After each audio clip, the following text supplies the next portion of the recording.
اس لیے اپنی زندگی کے اندر ہوتے ہوئے ہر اس کام سے اپنے آپ کو بچائیں جس سے اللہ کی ناراضگی ہوتی ہے، اور اللہ کی ناراضگی میں کبھی خوشی نہیں ہوتی، یاد رکھو، کبھی راحت نہیں ہوگا۔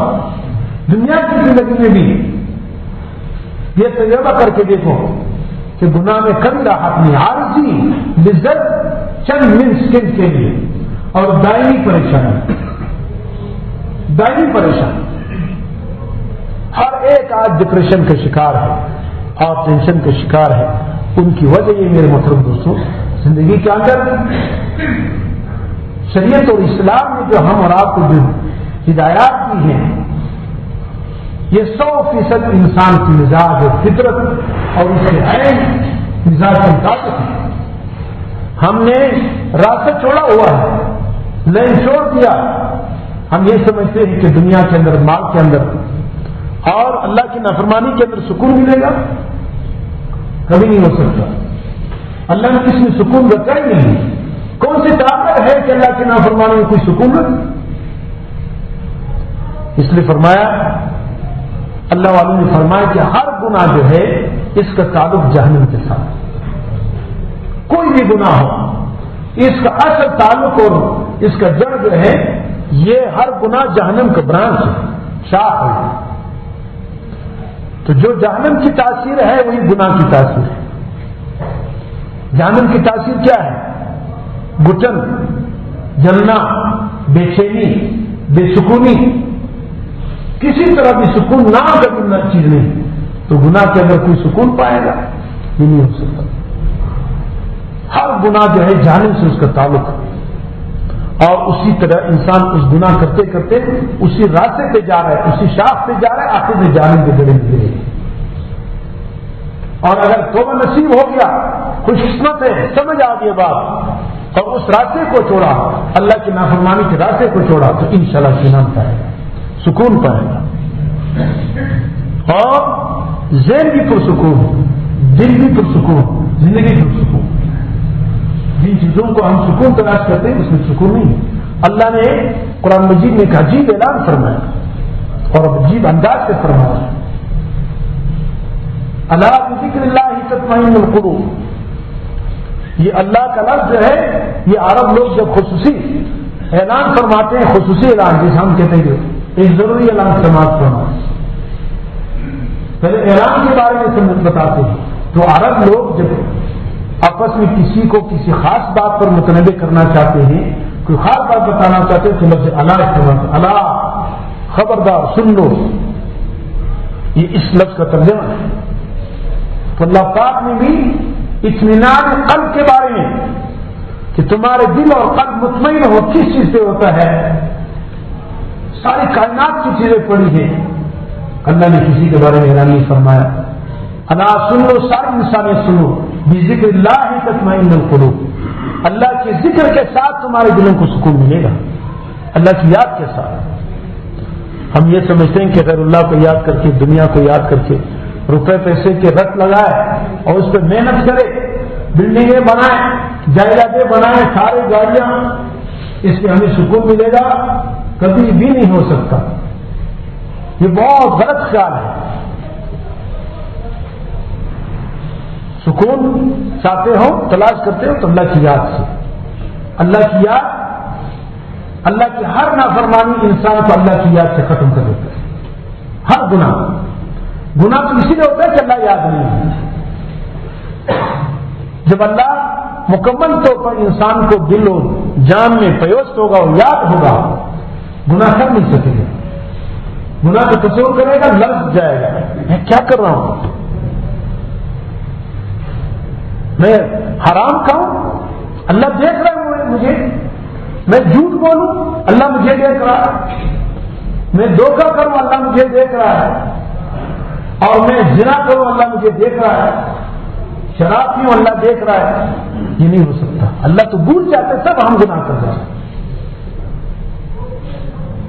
تو اللہ کی یاد، اس کا پہلا خلاصہ یہ ہے کہ انسان کو گناہوں سے روک دیتا ہے، اور جب تک گناہ کرتے رہیں گے اللہ کے قریب نہیں ہو سکتے، اللہ کا ولی نہیں بن سکتا، اللہ کی طرف سے سکون نہیں مل سکے گا۔ یہ جہنم کے راستے ہیں، جہنم کے شاخ کو پکڑے ہوئے اور جنت مان رہے ہیں، جھوٹ بول رہے ہیں، جہنم تک جانے والا شاخ پکڑا ہوا ہے اور کہتے ہیں کہ ہمیں ہمارے دل میں سکون ہے، اور ہر نیکی کا تعلق فرمایا کہ اس کا جنت کے ساتھ ہے۔ جیسے جنت کی خاصیت ہے ایسے نیکی کی خاصیت۔ جنت کی خاصیت کیا ہے؟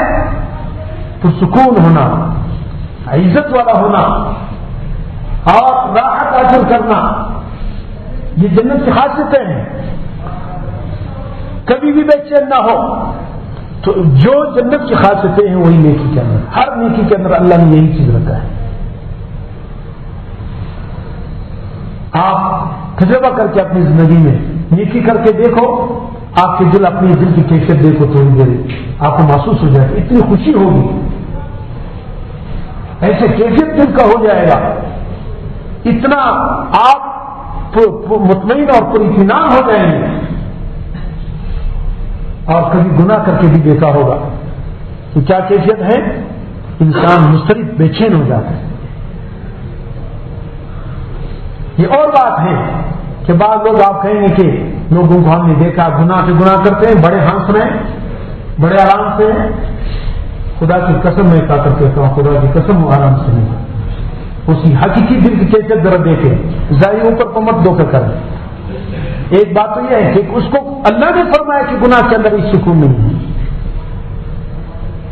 وَمَنْ أَعْرَضَ عَنْ ذِكْرِي فَإِنَّ لَهُ مَعِيشَةً ضَنْكًا، جو میری یاد سے منہ موڑے گا اس کی تنگ زندگی ہے۔ اللہ فرماتے ہیں تنگ زندگی، ہم اور آپ کہتے ہیں کہ بہت اچھی زندگی ہے۔ ان کی دل کی کیفیت اللہ ہی بہتر جانتا ہے کہ وہ کتنے پریشانی ہیں۔ جو ظاہری ہے یہ دھوکہ ہے، بہت کوشش کرتا ہے، کبھی ادھر جاؤ کبھی ادھر جاؤ، کبھی یہ کرو وہ دل کو سکون دینے کی کوشش کرتا ہے، کچھ بھی نہیں ملتا۔ وہ سکون کے راستے ہی کرنے ہیں، جہاں سے سکون ملتا ہے، جس چشمے سے سکون ملتا ہے اس چشمے کے قریب ہی نہیں جاتا۔ ایک آدمی کو پیاس لگی ہوئی ہے، وہ پانی پیتا ہی نہیں، شراب سے اپنی پیاس بجھاتا ہے، کبھی نہیں بجھے گا، شراب سے تو اور پیاس جلے گا، جہنم کا پیاس۔ اور دکھ یہ ہوتا ہے کہ مسلم معاشرے میں ہر لعنت عام ہو چکی ہے، اور پھر ہم یہ سمجھتے ہیں کہ پریشانیاں کیوں ہیں؟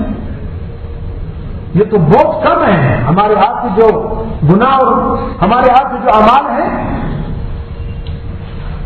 ہر موقع پر ہم کتنا اللہ کی نافرمانی کرتے ہیں، صبح سے لے کر شام تک کبھی سوچا، کبھی حساب کیا؟ صبح سے لے کر شام تک کتنی بدنگاہی کرتے ہیں، کتنے جھوٹ بولتے ہیں، کتنے دھوکے کرتے ہیں، کتنے غلط سوچ ہمارے آپ کے اوپر شامل ہے اور حاوی ہے، کتنے غلط قدم اٹھاتے ہیں، کتنے غلط منصوبے کرتے ہیں۔ ذرا اس سے شمار کرے تو صحیح، ایک دن تجربہ کر کے دیکھے، صبح سے لے کر شام تک اپنی جتنے بھی معاملات اس کا احتساب کرے، پتہ چل جائے گا ہمیں کیا کرنا چاہیے اور کیا کر رہے ہیں، کیا ہو رہا ہے۔ صبح سے لے کر شام تک اللہ کی نافرمانی کرتے کرتے ہم یہ سمجھتے ہیں کہ ہمیں بیماری کیوں ہے اور ہمیں دھوکہ کیوں ہو رہا ہے، ہمارے اوپر ظلم کیوں ہو رہا ہے، مہنگائی کیوں ہو رہا ہے، بدامنی کیوں ہو رہا ہے۔